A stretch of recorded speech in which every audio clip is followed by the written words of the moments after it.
Hello, everyone, and welcome to another episode of Trek Canon.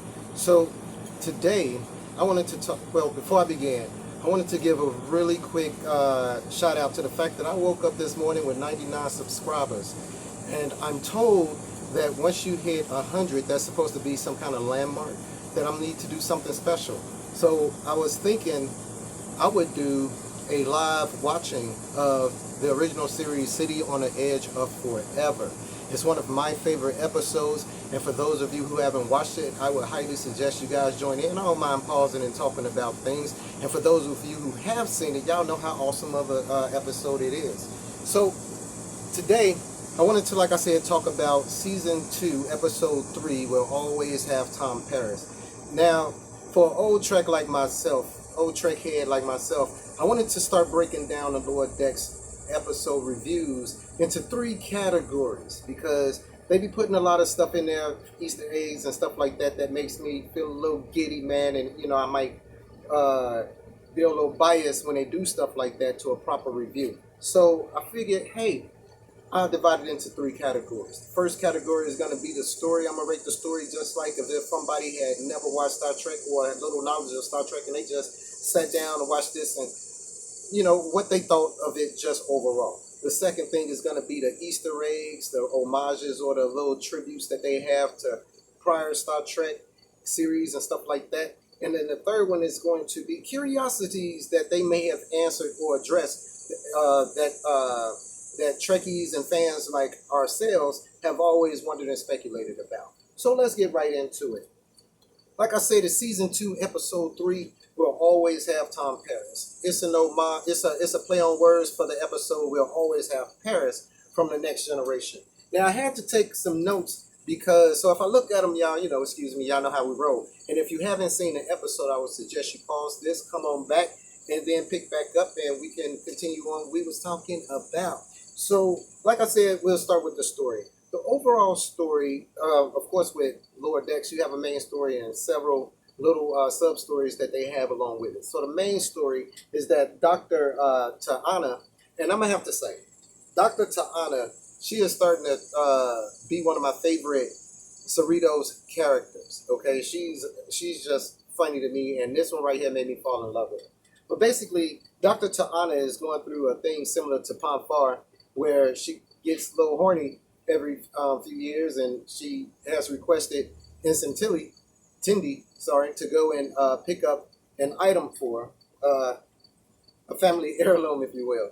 Now, she decides to take along Ensign Mariner because they've never been on an away mission together or anything since Lower Decks had started.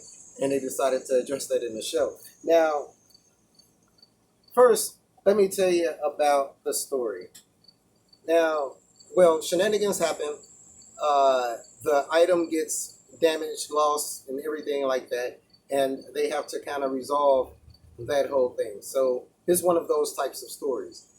As far as the story goes, it was engaging. It was interesting. I liked it. It was a fun. It was fun. It had some funny moments, and I'm gonna have to say that. What was her name? Mariner. Mariner. I think I understand her as a character now. There's two things that I'm thinking of. One, for people today who haven't really been initiated into Star Trek, especially since Lower Decks is designed for younger audiences, they had to have somebody with a perspective similar to the young kids nowadays. So that's probably why she's always getting into the shenanigans that she's getting into. To make it more relatable. The second thing is she reminds me of an off-duty Dax, Jadzia Dax. She reminds me of like if you was to take Dax out of uniform and just have her when she's normally having fun doing her thing. She reminds me of Dax. Okay, so that was what I wanted to go on that. Now, from the name of the episode, you guys already know that Tom Paris is going to be making an introduction. All right. Okay, sorry people for the little transporter incident here, but it was hot. I don't know if you guys noticed, but I'm a dark brother. I attract a lot of sunlight. I instantly, spontaneously combust out there. But anyway, as I was saying, so Tom Paris from the series Voy which I'm glad that, well, I'll cover that in a minute. But Tom Paris is one of the special guests of the episode. And I'm pretty happy that they decided to include him. And I'm going to talk a little bit more about him, towards, the curiosities and the Easter eggs portion of the video. But as far as the story went, that was pretty much what was happening. And as far as that point goes, I thought it was a good episode. A lot of comedy. It had a little bit of science in it. But what really made the episode stand out was the throwbacks and the curiosities that they addressed in this particular episode. So let's kind of go over it. Now, one of the subplots was that the security chief, it just occurred to me that this dude is Bajoran. All right, I don't know why that never occurred to me, but there you go. So the security chief was Bajoran. If you guys remember, he died a while back trying to save, what's his name? The cyborg, Rutherford. All right, trying to save Rutherford's life. Now, which he ended up doing, of course. Now, one of the things that always happens in Star Trek, I don't care what series it is that the bridge crew always have these dire events, whether psychological or physical, that should affect them, not only for that episode, but for later episodes. Things like they mentioned, what was it? Some of that was hilarious. Transporter accidents, being stuck in a pattern buffer. Let me see. Restored Katras, mirror universes, who the Borg rebuilt, future sun from alternate timelines, the Genesis device, Nexus time ribbons. Oh, by the way, the Nexus time ribbon and the Nexus and the time ribbon, that's always been a debate on what it should be called in Trek, between Trekkies, and I'm happy that they put that in there. Not only that, but they called it Voy, short for Voyager. So they put Voy, Disc, Toss, stuff like that, STD. But anywho, so one of the sub stories was that they covered, hey, why don't people ever talk about when these traumatic experiences happen to these people, they die and come back, or etc. They don't ever talk about this. It's never addressed in later episodes, really. So I'm glad that they put that in there. Okay, so Mariner on, we get into the curiosities now. So Mariner on Deep Space Nine hanging out with Worf. Why doesn't that surprise me? Worf knows some sketchy people. Worf is a super honorable type of guy, right? But he knows some sketchy people. If you think about it, Worf knows some sketchy people. They be kind of sketchy. But, and speaking of Worf, come on. Acid, Klingon acid, come on, that would be a natural progression. That would be a natural progression. Klingon acid, that's just awesome. So let's get into, like I said, some of the more curiosities. What happens if the computer doesn't recognize you? You're not in the system. Now, it's two ways you could think about this, because it's not really consistent in Star Trek canon. So I'll address it from both. Now, in this episode, what you got to understand is that the main computer is programmed with not only your user code, but with your DNA, voice pattern, all that kind of stuff. So when you give a command to the ship, it depends on the level of security that command falls under, all right, which gives your level of clearance, okay?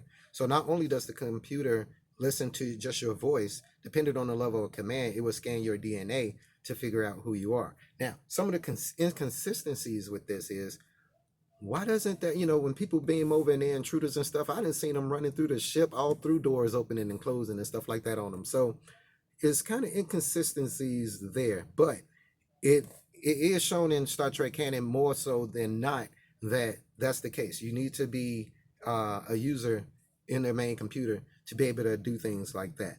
Now, they finally addressed the pheromones. Man, I've been harping all this time about how they've been tripping on the Orion women pheromones, and how they shouldn't be able to be active on the ship because their pheromones induce to keep it for the youngsters, the pheromones induce a subjective state in the people who breathe it. All right, so I'm glad they finally addressed that. I'm glad they finally showed a more of the Orion relationship between the genders, the females and the males, and how that goes. All right. Now, um, they put it in there that all Orion females don't produce that pheromone.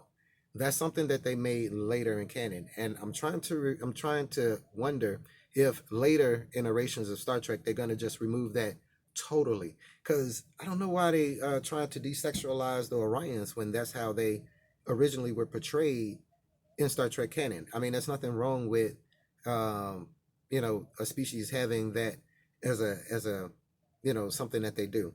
So I'm glad they went to the pirates, but I wouldn't call the Orions pirates. They're more, if you want to think about Orions, they're more traders and they're more mobsters. Okay, think of them more of as an organized crime syndicate. All right, which is why they call it the Orion Syndicate. So, um, how messed up? Yeah, I just talked about how messed up the senior officers' jobs are, and how they ended up addressing it. How they called things void. How they said void is void is a lot better. The plate collection. Let me tell you something. If they had that plate collection in real life, I would get it. All right, they probably put it there because they know Trekkies is going to be like, why don't you make something like that? But if in Trek canon, that's not unusual at all. They have people who collect desks. They have people who take holographic images of famous captains' ready rooms, and they preserve famous ships inside museums. So having a plate set or even a coin set, some type of memorabilia based around voyage and their trips and stuff like that, not far fetched at all. So this hip lingo thing, where they be walking around talking about, what's up, or stuff like that, that takes place. Let me see. Lord, Star Trek takes place roughly 300-400 years from the future from us. Can you imagine somebody from 300-400 years ago, English, trying to communicate they slang with us? You wouldn't understand nothing they talking about. They'd be Betty Fanes, gut foundered, this scallywag. Come on. So I find it hard to believe that they would be using that type. I know they would have their own version of slang, but they wouldn't be using 300-year-old slang, 300-year-old slang in the future. So I think they need to kind of work that out a little bit. So let's talk about Quaylor 2. When she mentioned that they had to go to Quaylor 2, which for people who don't know, Quaylor 2 was referenced, I think, one other time in Star Trek canon, and I think that was in the episode Unification 1 and 2. But when they referenced it, it was just a shipyard. It was an old scrap shipyard that the Enterprise rolled up on, to figure out what was going on with this Vulcan ship and everything like that. It's interesting that it's also a planet that this shipyard is around. And so, speaking of that planet, when they beamed down, nope, no, I said I wasn't going. Wait, that's not yet. I'm still inside the curiosities. So, when they landed and they went to go pick up the box, and when they brung that wooden box out, the first thing I thought of was the episode Firefly, one of my favorite episodes, Firefly. And by the way, if anybody has never seen Firefly, but you guys may have seen Serenity, the movie, because that was an awesome movie too. But if you guys have never seen Firefly in its original 13 episode, get up, then you guys don't know what you're missing. Is super, super, super great. All right. So anyway, it reminded me of that episode in Firefly. I'm not really going to give away just in case you guys want to take a look at it. But I thought that that was the first impression that I got. I don't know if they was going for that, where Zoe and Mal had picked up the item that ended up being a casket. But anyway, now they have cosmetic surgery all throughout Star Trek, cosmetic enhancement, stuff like that. So there was no problem with turning Mariner's, not, is her name Mariner? Yeah, Mariner's skin green. Only thing I thought was She-Hulk. Every time I seen it, I was thinking, She-Hulk? She-Hulk? And I'm kind of surprised they didn't make a reference to that. Now, so they gave a big old spiel on when Boimer and Mariner were talking to Rutherford about things that could happen. that would bring a person back to life, and all those types of things where they gave that big old rundown and everything like that. One of the things that they had said was who the Borg rebuilt, and I was thinking to myself, who died and got rebuilt by the Borg? And I'm thinking that maybe they're not referencing that, they're just thinking traumatic things, maybe they talking about Locutus, stuff like that. But so let's get to the throwbacks, the Easter eggs, the things that just made me like, oh, look at that. So first of all, like I said, this episode is for is the title of the episode. We'll always have Tom Paris is a reference to We'll Always Have Paris, which is a Next Generation first season episode. All right. And and it's interesting that they would reference that because I think in my last video where the sound decided to go off for a little bit, I talked about Paul Mannheim doing experiments in my basement, which is why the time thing went off. But Dr. Paul Mannheim was from that episode, We'll Always Have Paris. But in that episode, We'll Always Have Paris, the theme of it was lost time, regrets, okay? Meeting up with old colleagues and old loves, all right? And for them to have Tom Paris in the show, We'll Always Have Tom Paris, I think that was a great mending, of that theme. All right. Now, when Boimer was when he was in line for the food replicator, if you guys notice, you seen the ensign back there with the visors on. And I was thinking to myself, come on, man, they done moved on from visors. I know you got universal health care. I'm sorry. I know you got galactic health care. Ensign, man, get the implants like Jordy moved up to, man. You walking around with the cheap stuff. Come on. Maybe because you're an ensign. But maybe after you get lieutenant commander, they take the visor off, then they put the eyes in. Maybe that's it. But when Boimer finally ended up ordering something and it ended up being a bonsai tree, right? The first thing that popped in my head was, why would they put Transgemini, a reference to Transgemini in this, from Andromeda? Then I was thinking, maybe they're not doing that. Maybe they referencing Dr. Crusher. Oh, wait, maybe they referencing more obviously Keiko O'Brien, who deals with the bonsai trees all the time. So I thought that was a pretty cool call out. Now, speaking of, let me see. Speaking of Tom Paris, they referenced that he was the creator of Fairhaven. That was actually the name of the episode from Star Trek Voy, Fairhaven. Okay, and I recommend you guys watch that too. It's a really good examination of the perfect mate and your response to having the perfect mate. All right, so let me see what else. They mentioned that he was the first to break the light speed and gave that little quip about, hey, don't get us on the Delta Quadrant, but that was cool. So this family heirloom, I don't know if many people kind of made this link because it was super obvious. So I'm not gonna make it seem like y'all dumb, nothing like that, or we look for things, but I gotta say it. So the family heirloom, which was a wooden statue that the doctor, what was her name, to honor her species goes into Panfar over, which is a sexual thing, right? There was another doctor that had a wooden family heirloom that ended up, we'll just say, having a incubus in it. Yeah, we'll say having an incubus in it that had attached itself to her line, and not giving away too much of that episode. It was called Sub Rosa, or as a Next Generation episode. But I wonder if they was teasing Sub Rosa with that whole little scenario that goes on, Doctor with her wooden, the statue and everything like that. That's funny. But anyway, all right. So getting back to it, because I'm trying to keep it non-spoilery and clean. Yeah. So I think I already said that, who Mariner reminds me of as far as her being put together. But did you guys see Quarks? I did talk about Quarks, right? Quarks was on Quayline too, but thing is, Quark wanted a moon, man, and I think that Quark would have got a moon because of not only all the stuff that he did, but he was an outstanding businessman, I think Quark would have ended up getting that moon. So, but anyway, that was just some of the stuff that I wanted to talk about. Oh man, they even talked about Odo. They even, that one name thing.